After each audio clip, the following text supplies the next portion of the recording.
Olá, eu sou Adalberto Piotto e seja bem-vindo ao Pensando Brasil aqui pela TV CIE.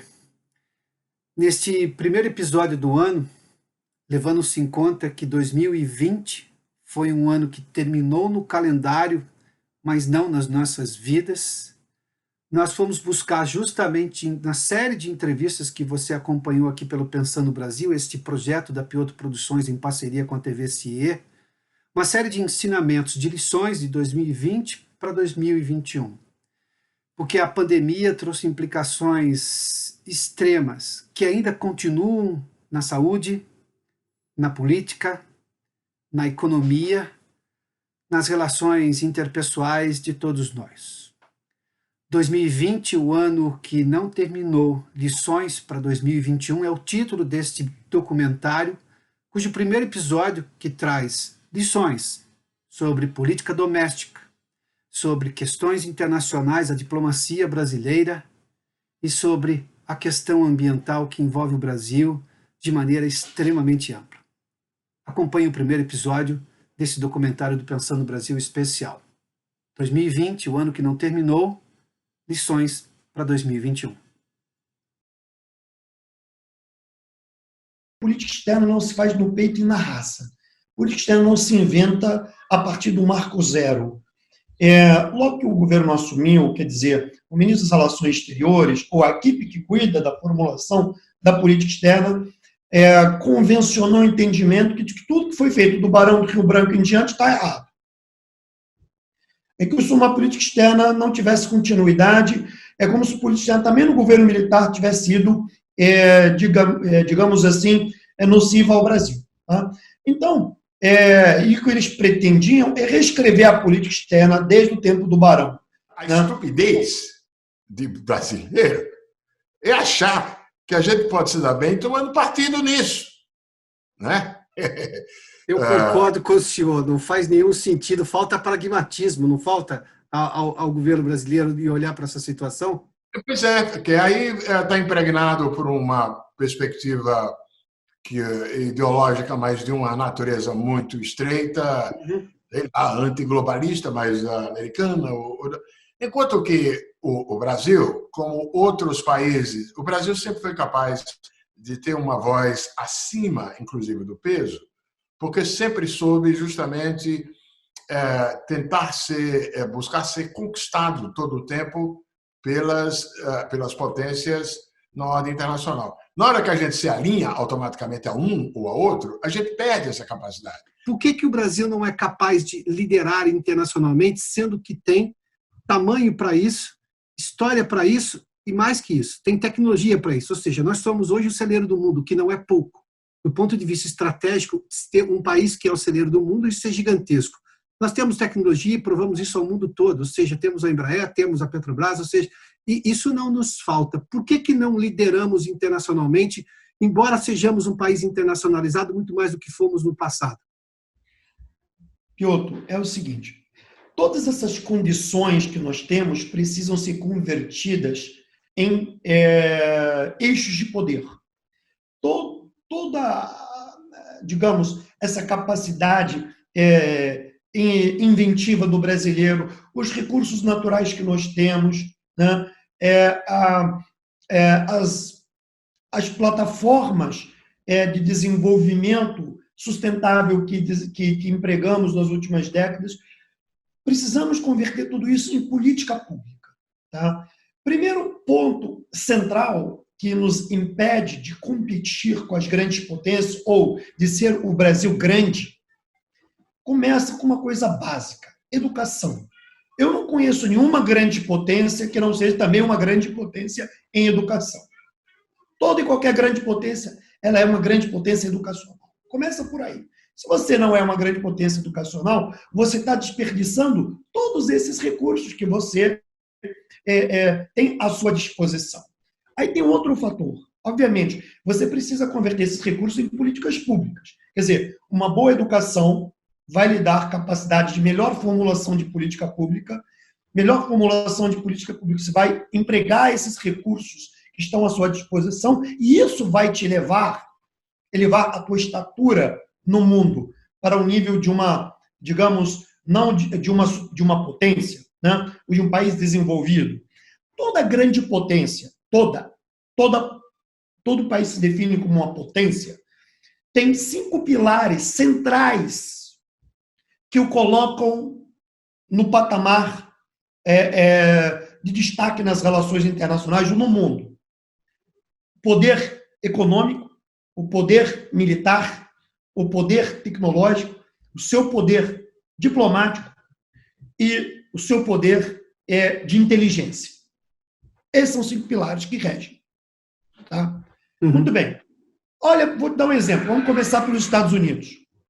Os Estados Unidos é uma potência militar, é uma potência econômica, é uma potência tecnológica, é uma potência de inteligência, tá? E é uma potência diplomática. Então, se você olha esses pilares, eles estão basicamente equalizados na mesma faixa. Vamos pegar, por exemplo, a China. Tá? A China é uma potência militar, é uma potência econômica, é uma potência tecnológica, talvez não esteja no mesmo patamar dos Estados Unidos, é uma potência de inteligência, talvez não esteja no mesmo patamar dos Estados Unidos. Né? Então, o que eu quero dizer? Que nos Estados Unidos, esses pilares que regem o poder de um Estado, eles estão equalizados no ponto máximo de evolução. A China estão todos, digamos, no ponto superior. Pode haver uma diferença entre eles, mas eles são próximos, numa faixa nivelada aí de 0 a 10, entre 10 e 7. Dos Estados Unidos estão nivelados entre 10 e 9, ou 10 e 8. Vamos pegar, sei lá, a Alemanha. Você vai pegar esses 5 elementos de poder que estão ali, vão variando entre, sei lá, 10 e 7, 10 e 6. Agora, olha o Brasil. Nós somos uma potência com capacidade diplomática, isso é fato. Não temos uma capacidade, uma estrutura diplomática. O Brasil está entre as 10 potências econômicas, mas não temos mais nada nos outros 3. Nós não chegamos num patamar tecnológico de independência absoluta em comparação a esses países. Nós não temos o poder militar que eles têm e nós não temos o poder de inteligência que eles têm. E então, falta-nos ambição para isso, Hussein? Também até para poder complementar esses 5 itens dos quais você falou, que nos faltam pelo menos 3, pelo que vi aí, não é isso? No mínimo 3. E aí eu volto ao ponto central. Eles são muito assimétricos entre si, entendeu? O teu poder diplomático, na verdade, ele depende, para ele funcionar bem, ser bem empregado, dos outros. Do teu poder econômico, teu poder tecnológico, teu poder de inteligência. Entendeu? Então, o poder diplomático nosso talvez poderia ser muito melhor empregado e muito mais eficaz se os outros também fossem, de fato, equalizados no mesmo nível. O que eu acho que falta? Falta visão estratégica de país. No Brasil, o ciclo político brasileiro ele não pensa no longo prazo, não pensa em continuidade de políticas de Estado. Então, o que nós pensamos em políticas públicas ou estratégias de Estado de governo para governo. Hussein. E quando você pensa assim, você perde o quê? A continuidade, a impulsão de projetar o seu poder no mundo. Por outro lado, a gente tem que pensar o que é melhor para nós. Claro. E não se alinhar. Um aspecto importante dessa discussão que estamos fazendo no novo cenário que vai ser acirrado é o confronto tecnológico entre Estados Unidos e China. Né? O que está em jogo aí, para além de tecnologia 5G, é a base para todo o aparelho produtivo, inclusive para finanças. Né? O potencial de construção de um sistema financeiro baseado na moeda chinesa, no renminbi, a partir de dinheiro eletrônico, é um outro sistema diferente daquele em que o mundo ocidental hoje todo funciona, que tem como base o SWIFT e o sistema norte-americano. É isso que está em jogo, essa briga. E vai vir uma pressão dos dois por os países se alinharem. Né? Uma guerra fria tecnológica, é isso? Podemos dizer assim? Podemos dizer que é justamente isso que está em jogo. E o coronavírus acentua isso.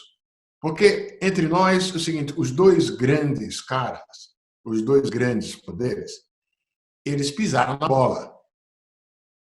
Os americanos estão pisando na bola ao mostrar uma incompetência relativa, ou pelo menos uma competência não tão elevada para lidar com o problema, como outros países ricos.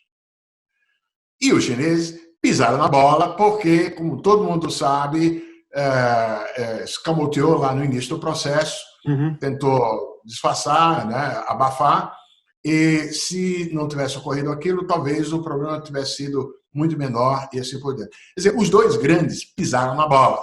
Isso solava um pouco a autonomia, a arrogância. Mas por isso mesmo que os discursos estão acirrados. Eu acho que a situação agravou-se. Por quê? Porque criou-se uma percepção no país e principalmente no mundo que o atual governo é uma ameaça ao meio ambiente. Não estou entrando no mérito, se é ou não. Aliás, acho que criou-se artificialmente a ideia de que essa ameaça existe na Amazônia, como a ideia do desmatamento fora de controle, queimada fora de controle, mas a retórica do governo termina legitimando essa posição dos europeus, de que o Brasil é um vilão do meio ambiente, quando, na verdade, não é. O Brasil devia ser considerado no mundo como um exemplo, porque é quem mais protegeu, é quem mais preservou, é quem construiu a legislação mais rigorosa e mais dura do mundo de proteção ambiental. O Piotr, eu vou te dar um exemplo prático. Klabin vende produtos para uma outra empresa. É aquilo que se chama de uma empresa B2B, Business to Business. Pela primeira vez, nós recebemos uma ligação de um cliente dizendo que o cliente dele estava na frente da gôndola reclamando do produto porque era feito com matéria-prima do Brasil. Você imagina um negócio desse? Quer dizer, então é o seguinte, a pressão da sociedade hoje em dia, ela já está se dando através de uma linha, né? De uma, assim, não é mais... Assim, o sujeito claramente era um produtor de leite, no caso, e ele falou, o papel que você usa aqui vem da Amazônia, que está sendo devastada. E o sujeito falou assim, eu não vou mais comprar o teu leite se você não resolver essa cadeia de rastreabilidade. E o cara ligou para a gente para dizer que isso estava acontecendo e como é que a gente lidava com isso juntos. Não tivemos nenhum problema, porque a gente tem uma... Mas aconteceu com a carne, pode acontecer com alguns produtos agroindustriais, os países podem se aproveitar disso para criar mais barreiras não econômicas. Mas você veja que há um movimento da sociedade e há uma sofisticação que é capaz de fazer muita diferença. E essa diferença é capaz de transformar muito o mundo. E esse mundo pode ser melhor se nós soubermos o que fazer. Países não têm amigos, né? Países têm interesses. E nós temos, assim como os chineses têm, assim como os americanos também têm. Nós estamos preservando nossos interesses, ministro? E outro, o setor privado, sim. Tem um maior interesse, aprofunda esse relacionamento, busca um esforço maior de exportação ainda. Quanto ao governo, não sei dizer, porque eu sei tudo que você sabe, que a imprensa fala, tá certo? O que nós sondamos é o seguinte, o Brasil é um país muito grande, agriculturalmente falando, muito grande, muito importante no mundo. Vou só dar um termo para você entender quão grande ele é. A OCDE fez um estudo recentemente, secundado agora pelo USDA, que é o Departamento de Agricultura dos Estados Unidos, é o nosso maior concorrente, o USDA. Dizem a mesma coisa, diz o seguinte, em 10 anos, a oferta mundial de alimentos vai crescer 20% para que não falte comida para ninguém no mundo. Segurança alimentar é o tema central. A pandemia consolidou essa preocupação da segurança alimentar planetária, né? Virou um fantasma, né? As alimentar e sustentabilidade são os dois temas que pegaram muito peso agora com a pandemia. Então, para que a segurança alimentar seja garantida no mundo inteiro, precisa aumentar em 20% a produção de comida no mundo todo. Mas, Estados Unidos cresce 10%, Canadá cresce 9%, na Europeia cresce 12%, a Oceania cresce 9%. Mas a Eurásia, China, Índia, Rússia, Ucrânia cresce 12%, 13%. Ninguém cresce 20%. Então, esses estudos muito sérios dizem o seguinte, para que o mundo tenha um crescimento de 20% em 10 anos, o Brasil tem que ser 40%, o dobro. Então, tem uma demanda de fora para dentro fundamental. E por que razão? Nós temos uma tecnologia tropical espetacular, Temos terra e temos gente apta em todas elas cadeias produtivas. E o quarto tema é que tem mercado crescendo no mundo todo. Então, são 4 fatores que justificam esse espetacular crescimento das exportações que eu citei e do mercado interno brasileiro também. Então, a demanda, no médio e longo prazo, de 10 anos, do mundo é gigantesca. Isso implica numa estratégia. Tem a ver com estrutura logística, política de no campo e diplomacia. Então, por que diplomacia? Nunca foi tão importante a diplomacia ativa, produtiva, preparada com resultados. Veja você acabou falando ligeiramente e não entrou nesse assunto. O grande acordo de interesse para nós é o acordo da União Europeia e Mercosul, que corre riscos, porque eu estou privado de alguns países europeus para defender os seus produtores, né? Criam dificuldade em alguns países para importar produtos do Brasil, até com argumentos, eu diria, inverídicos, né? Uhum. Não vamos produzir soja porque a soja é produzida na Amazônia com desmatamento ilegal. Isso é ridículo, porque é nulo o que produzimos de soja no desmatamento ilegal na Amazônia e o que existe lá de ilegalidade tem que ser combatido pelo governo, pelo setor privado brasileiro com vigor e é combatido por nós ativamente. Mas é um problema que, de repente, reflete no acordo da União Europeia e Mercosul, que é fundamental para a gente, fundamental, como outros acordos que temos que desenvolver. Então, nós precisamos de uma diplomacia que considere o Brasil agrícola um setor gigante, tem que ser aberto para o mundo inteiro. Nós não podemos discriminar nenhum país e nem proteger nenhum país. Nós temos que estar abertos para vender para todo mundo. A questão do desmatamento ilegal, não é? A popularidade, a reputação internacional do Brasil foi dizimada aí por causa desse tema da questão ambiental. O mundo perdendo a paciência com o Brasil. Não estou dizendo no longo termo, mas assim, estou falando dos últimos um mês e meio, onde o Larry Fink, lá presidente da BlackRock, veio, disse que não ia mais colocar dinheiro no Brasil e trouxe toda aquela carta dos vários fundos que nos obrigou, inclusive, a 38 setores, o fundo deles, a fazer um pouco de frente àquilo. Mas vamos lá. Então, assim, essa questão ficou muito ruim. O que você precisa agora? Você precisa dar demonstrações claras de que você vai adotar medidas concretas para enfrentar essa questão. Uhum. Você vai falar assim, puta, mas é muita coisa? Não, eu diria que são basicamente 3 coisas. Eu diria, em primeiro lugar, que nós deveríamos resolver esse problema da regularização fundiária. Nós temos hoje 900 mil famílias aguardando títulos. Essas famílias não são famílias que devastam, são pequenas famílias que, de alguma forma, exploram com mais ou menos jeito a floresta. Então, assim, concede de uma vez os títulos de propriedade rural nessa área gigantesca que é a terra de ninguém chamada Amazônia, exatamente para ela virar a terra de alguém. Não é? Quer dizer, resolve essa questão. Com responsabilização, uma vez que a pessoa tem o título, ela pode ser responsabilizada, né? No Brasil, Piotr, não tem problema da desmatamento ilegal em propriedades regularizadas. Ao contrário, nessas nós somos paradigma para todo. É um país que, com as suas florestas plantadas, recupera florestas degradadas. Nós somos um exemplo de preservação ambiental e produtividade agrícola. A segunda questão, então, é isso. Puta, dá o título para esses caras, para de enrolar tanto. Segunda questão é a questão de investir em tecnologia para unificar os sistemas de informação. Aliás, nem é tecnologia, essa é uma discussão política.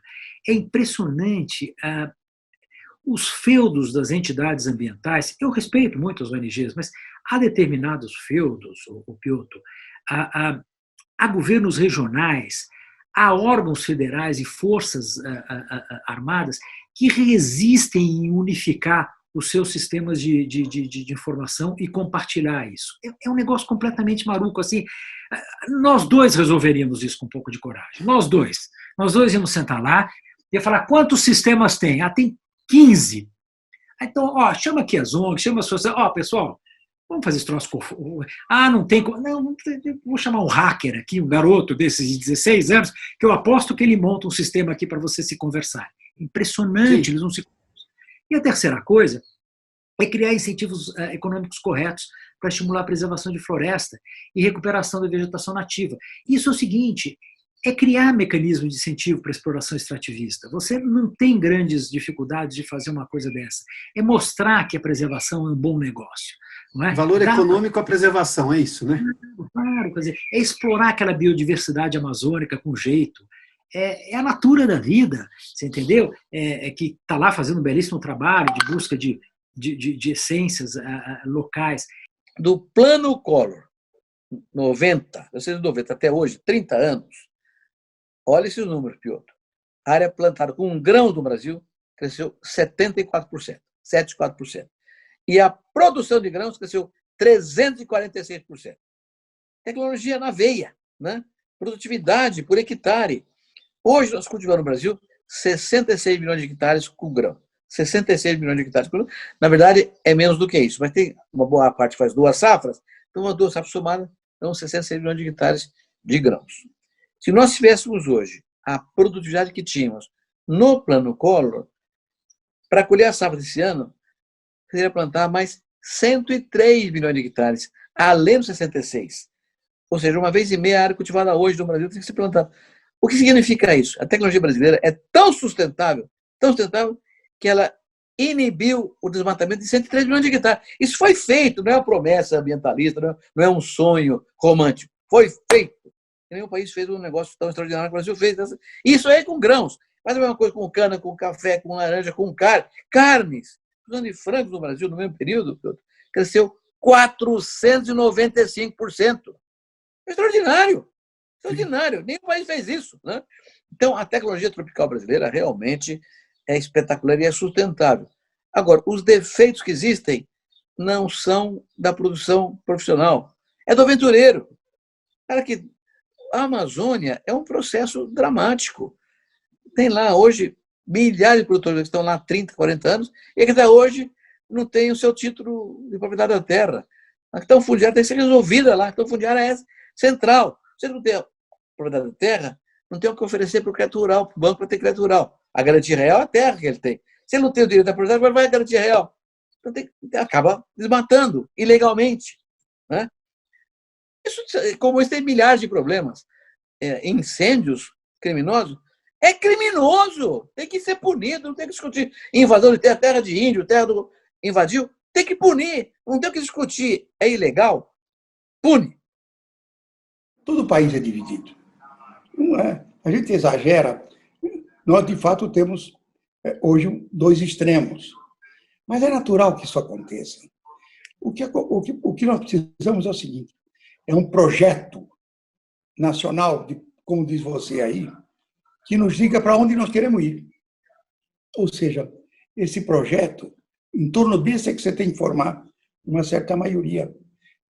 Para poder operar, nós estamos dizendo, o Bolsonaro tem 4%. O sucessor do Bolsonaro vai ter 1%. E o sucessor do Bolsonaro vai estar numa situação igual a do Jango Goulart. Quando ele fizer o orçamento, ele já começa com 3% de déficit. As despesas crescem, digamos, endogenamente. Elas crescem por forças internas. O mundo inteiro vai aumentar a dívida. Facilita a nossa vida, porque se o mundo inteiro aumenta a dívida, do ponto de vista de risco relativo, credores, etc. e tal, não estão singularizando um país em particular, né? Segundo, e é perfeitamente compreensível, essa dívida pública aumentada no mundo inteiro é um seguro social para catástrofe, né? Uma coisa boa que se fez no Brasil e que espero, inclusive, seja preservada, é que tudo isso está sendo tratado e abordado, esse aumento de dívida, como um evento extraordinário e limitado no tempo. Ou seja, nós não estamos jogando fora o arcabouço de responsabilidade fiscal que estava sendo aplicado com um ajuste gradual das contas públicas e assim por diante. Nós não jogamos fora. Isso vai nos ajudar muito, porque mesmo partindo de uma dívida pública mais alta, a trajetória futura da dívida, que é o que importa mais do ponto de vista de investidores, de prêmio de risco, não vai ser necessariamente explosiva. Isso já ajuda. A segunda parte é que eu quero crer que a conveniência e os ganhos para o país de continuar com a agenda de reformas que estava sendo proposta, simplificar a tributação, tornar possível a presença maior de investimentos privados, complementando investimentos públicos em infraestrutura, melhorar o ambiente de negócios, não é? Rever a qualidade do gasto público, que o problema do nosso gasto não é apenas que ele cresceu, é que ele cresceu com péssima qualidade, infraestrutura abaixo do mínimo necessário para manter, mas com o gasto público subindo. Então, a reforma administrativa, que vai, de certa forma, explorar um pouco a vantagem que os funcionários do setor público têm em relação a funcionários do setor privado em tarefas equivalentes, né? Esses são os caminhos naturais para a gente conseguir recompor a estrutura, a composição do gasto público para torná-lo mais amigável ao crescimento econômico. Era todo o benefício que vinha na esteira dessa ideia, que parece pouco, mas transparência na gestão da dívida, mostrar as diferenças entre uma dívida e outra. Alguns críticos diriam que isso tudo é farinha do mesmo saco, dívida é dívida, mas não é verdade. E, inclusive, o Brasil não diferencia também dívida bruta de dívida líquida. Todo mundo acha que o Brasil já deve muito e não podia fazer o Corona Bond. Só que hoje nós temos 380 bilhões de dólares em reservas. Temos créditos contra o BNDES, Banco do Brasil, Caixa Econômica. Então, o conceito de dívida líquida é deduzir da dívida bruta aqueles créditos que nós temos, que eu mencionei. Então, essa dívida não é quase 90%, ela cai para a ordem de 75%, 70%, 75%. Caberiam perfeitamente os bons. Mas existem algumas falácias. Outra que eu cito para você é essa discussão da desoneração da folha de pagamentos. Na verdade, é claro que, a longo prazo, o Brasil não pode cobrar impostos sobre salários. Óbvio, isso aqui é uma situação ruim que precisa ser ajustada. Mas, no curto prazo, o ano que vem, as empresas vão contratar ou não é porque a folha está onerada ou desonerada. Se a economia estiver boa ou estiver ruim, né? A hora que despertar aquele que o ministro Delfim Neto chama lá do instinto animal do empresário, Sim. que ele conseguir enxergar oportunidades de ganhar dinheiro, ele vai contratar gente o ano que vem, do mesmo jeito. Então, nós estamos perdendo um tempo enorme agora para saber se o ano que vem a folha deve ser onerada ou desonerada. Para o ano que vem, eu estou falando, veja bem, há uma situação de longo prazo e de curto prazo. No longo prazo, deveria ter um projeto na reforma tributária de desonerar mesmo a folha. Não é possível você conviver com essa situação aqui. Mas, para chegar no longo prazo, a gente tem que passar pelo curto prazo. Então, essas empresas, esses políticos tal, que botam toda essa pressão, a discussão não está aí na questão de se vai a construção civil, as outras empresas vão contratar ou não. Se tiver negócio, elas contratam. Se não tiver negócio, elas não contratam o ano que vem, 2021. Então, o que a gente precisa fazer? Precisa dar sustentação ao crescimento econômico. Nós temos esse projeto já de país, neste atual governo, que quer fazer reformas, que se elegeu falando disso, ou não temos? Não, o que eu acho, eles tinham um programa que eu acho até que em 2019 não funcionou mal. 2020, eu acho que as expectativas iniciais eram bastante boas. A pandemia foi um evento aleatório, mas que a gente sabia que um dia podia acontecer. Aconteceu, de forma que esse programa foi postergado. É por isso que se tenta fazer o quê? Se tenta sustentar o teto e agora fazer uma PEC em que, para obedecer o teto, você tem que obter espaço dentro do orçamento público para investir. Você só pode fazer isso se você der gatilhos para o executivo. Nós vamos ter que voltar, o Estado vai ter que voltar a investir, e não aumentando impostos. Na verdade, nos últimos 30 anos, nós viemos de 24% para 34% da carga tributária bruta. o Estado se apropriou dessa montanha gigantesca de recursos e não produziu nada. O que aconteceu nos últimos 30 anos? Nos últimos 30 anos, o Brasil cresceu 2%, uma porcaria. E pior, o crescimento você não mede. Eu cresci, mas se o meu irmão cresceu muito mais do que eu não cresci. Uhum. Crescimento é uma questão relativa. Então, usa um país que também não cresce muito como referência, os Estados Unidos. Calcula a renda per capita, em paridade de poder de compra, do Brasil e dos Estados Unidos. Você vai ver que lá nos anos 45, 46, nós tínhamos, a nossa renda per capita era 20% da americana. De 45, 47 a 82, 81, ela passou a 40% da americana. Nós crescemos. De 84 até hoje, ela voltou a 20%. Piotr, o Brasil está em pleno subdesenvolvimento há 40 anos. Ele está crescendo menos que o mundo há 40 anos. Nós é que ficamos brincando aqui dentro, fingindo que estamos crescendo. O problema do Brasil é que o crescimento, a retomada do desenvolvimento não está na agenda do país, não está na agenda das forças conservadoras, porque botaram na cabeça que só existe uma agenda, que é o combate à corrupção, porque isso foi para tirar os adversários do governo e serviu muito bem. Não estou dizendo que essa agenda não fosse meritória, nem fosse necessária, estou dizendo que ela não podia ser a agenda única do país. E a esquerda, os setores majoritários da esquerda, esqueceram a agenda do desenvolvimento, da justiça social, da redução das desigualdades, e agarrou-se à agenda do comportamento, a agenda das cotas, a agenda dos costumes, é essa agenda que preside a preocupação da esquerda.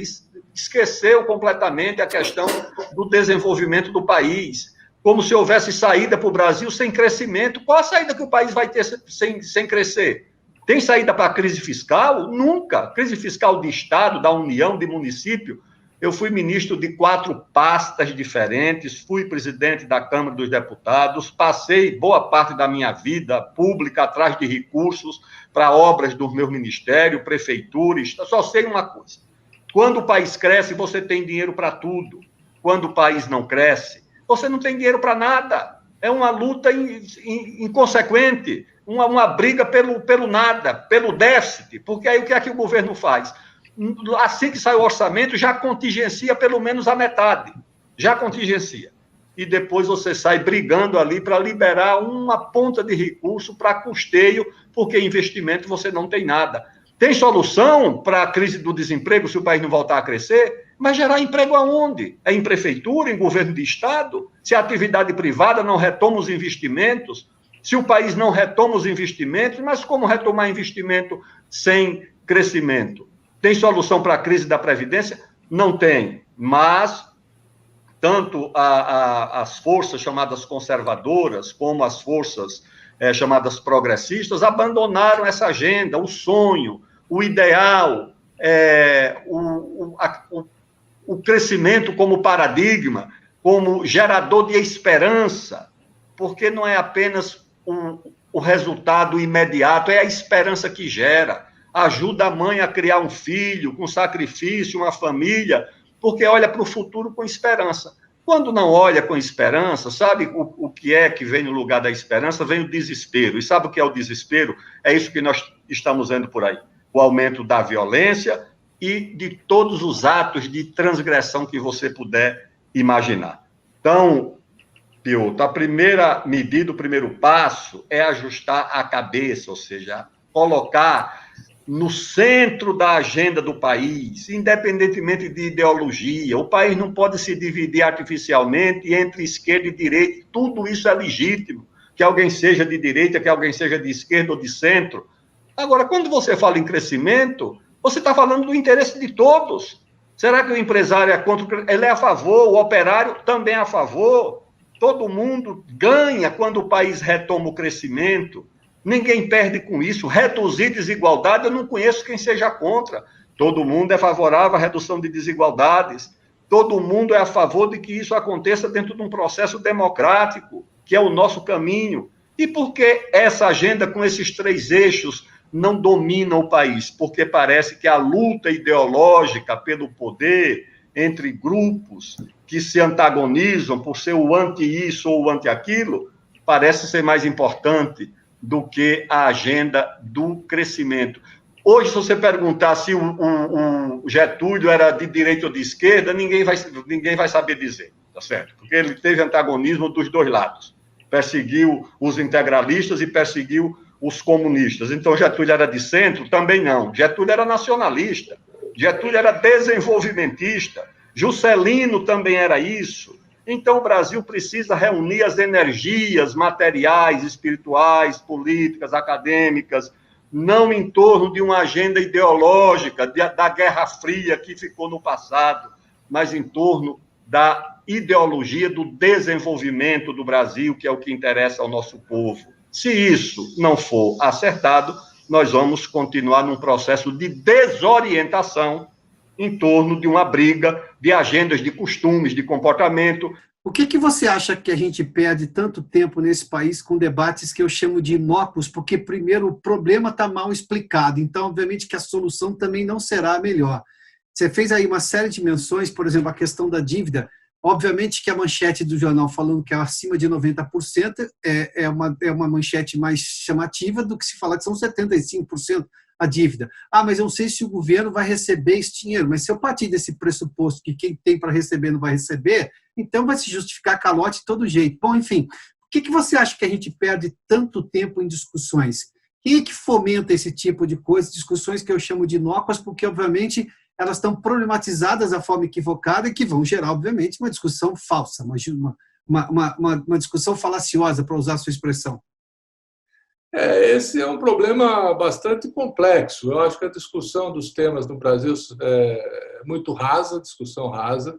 Muitas vezes isso nasce no interesse corporativo de algum grupo, a imprensa faz uma análise meio superficial, aí o legislativo toma algum tipo de interesse, e aí o executivo não tem força política para combater aquilo, e aí isso vai se disseminando, né? Disseminando.